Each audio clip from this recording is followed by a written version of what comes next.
So things haven't been going too well for Teofimo Lopez lately. As you guys seen in that clip I just played for you, he just got smacked in the face by Terrence Crawford. He looked horrible in his last fight this year against a tomato can who has 7 losses and had already previously been knocked out, something Teofimo was not able to do. Then he gets bad news from Top Rank. Teofimo Lopez, he was supposed to be fighting the end of this month. That was the plan. But now he lost that date, and he might not be fighting till next year. And it's all because Teofimo did not want to fight who Bob Arum and Top Rank wanted him to fight. Bob wanted to make Teofimo Lopez versus Brian Norman Jr. at welterweight, and Teo, he turned down the fight. He didn't want it. You were mentioning to a fan a few moments ago, you may be in some litigation or whatever with Top Rank. Can you speak to that a little bit? No comment. Okay. No comment. All right. I love Top But Rank, is that man. This is boxing. This is Top Rank. Is that gonna keep you, from moving forward in the first of the year? I mean, are you gonna have a fight before the end of the year, or is that probably out of the question right now? That's the thing that we're talking about at the moment. We're going to see what they want to do as far as Top Rank goes. And, the September 27th date fell off for me, and we couldn't meet eye to eye. And I know they said that I may not fight the rest of the year, so we'll see what happens. Okay, so you heard what Teofimo said. He said the September 27th date fell off for me because we couldn't see eye to eye. Whenever you hear Teo say something like that means he wanted to cherry pick his opponent and fight someone that was a guaranteed win for Teofimo, like his last opponent, Steve Clackett, who has 7 losses. You see, all that time Teofimo was using Terrence Crawford's name, making it sound like he wanted to fight him when we know there's no way he would ever fight Terrence Crawford. Bob Arum basically decided to call his bluff. Oh, you talking about moving up to welterweight and fighting Crawford? So I got a great opponent for you. I want you to fight Brian Norman at 147. Let me just say this. There's many reasons why we know that all them times Teofimo Lopez mentioned Terrence Crawford's name, it was all cap and he never wanted to fight him. For one reason we know that to be true is because Teofimo is the WBO champion at 140. That means he could have easily moved up to 147 and activate his mandatory status so he can force Crawford to either vacate the belt or fight him. And since we know that Crawford already moved up to 154, that would have put Teofimo Lopez in position to become champion at 147, fighting against another top welterweight for the vacant title. But Teofimo, he never did that. Now he gets another title shot against Brian Norman, which would have been a great fight. It would have been a really good matchup for Teofimo. And he doesn't want that fight either. You know, it's funny how some fans, they try to say that everybody is trying to follow the Floyd Mayweather blueprint. That's so misleading because the people who say that are just obviously Floyd Mayweather detractors. And even they know that it's not true when they say it. Because without a doubt, Teofimo, he's following the Canelo blueprint. Because just like Canelo when he lost to Bivol and turned down a rematch, didn't want to avenge his loss, Teofimo, he loses to George Kambosos, his cherry-picked opponent, and he turned down a rematch. He didn't want to avenge the loss because he knew taking that rematch would possibly backfire and his career would damn near be over if he were to lose to Kambosos twice. And Canelo felt the same way about fighting against Bivol. Both of them are known for always taking the least risk, at least 98% of the time.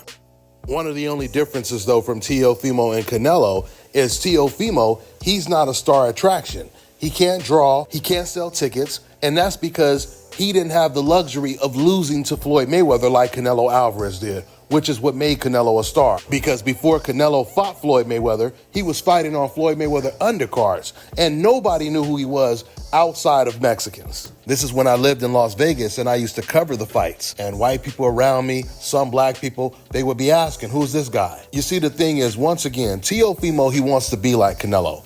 He wants to be a star. He wants to be a big attraction without having to fight the best competition. You see, Teo, he always felt that if he beats Lomachenko and Josh Taylor, that would alleviate the pressure of him having to fight the black fighters like Gervonta, Devin Haney, and Shakur. But he found out it doesn't work that way. Now he's mad at everybody, including his own promotional company, Top Rank. If you guys heard in that interview, the guy, he started off by saying, you were talking to the fans, saying you're going to take this situation to litigation, talking about suing Top Rank. And I'm thinking to myself, what is he going to sue him for? For them forcing him to fight better competition? Teo is always complaining about him not making the kind of money that Devin Haney, Gervonta, or even Shakur Stevenson makes. And that's because he doesn't want to take risk. He doesn't want to fight dangerous opponents like Brian Norman. It wasn't that long ago that Teofimo, he was threatening to leave Top Rank. Now he's threatening to sue them. Yeah. And just to even put it more on the spot, this is my last fight on ESPN. Oh, yeah. Because this is no longer, I'm sorry, but I'm not sorry. This is why this fight means everything to me. If they want the black fighters, they could keep them. You know what's so remarkable? Not only is he a racist, but he disses his own promotional company. He says whatever he wants to say about Top Rank. He'll say the most negative thing. And Bob Arum, he refuses to say anything negative about Teofimo Lopez. But when Terrence Crawford was signed to Top Rank, it was Terrence Crawford that was showing Bob Arum the utmost respect. He was extremely loyal to Bob Arum, and it was Bob that continuously trashed him. Even after Bob came out talking about how he lost so much money promoting Terrence Crawford, in response, Terrence Crawford still was talking like he had a lot of respect for Bob Arum. But anyway, that clip was from last year. That was Teofimo Lopez calling himself giving Bob Arum and Top Rank an ultimatum, basically telling them either the black fighters go or I go. And this was all because of the jealousy of him seeing Devin Haney come over to Top Rank and get paid way more than he does. But as always, this is Teofimo Lopez's fault because he turned down Devin Haney fights on multiple occasions. When he decided to fight George Kambosos, he ends up fighting George Kambosos for around $2 million when he was offered $4 million to fight Devin Haney around that same time. That would have been Teofimo Lopez's biggest payday to date. I remember when Teofimo, when he wanted to fight George Kambosos, Bob Arum didn't even want to make that fight. He said it's not a marquee fight, and Teofimo Lopez, he was demanding more money from Top Rank, a fight that they didn't even want to host.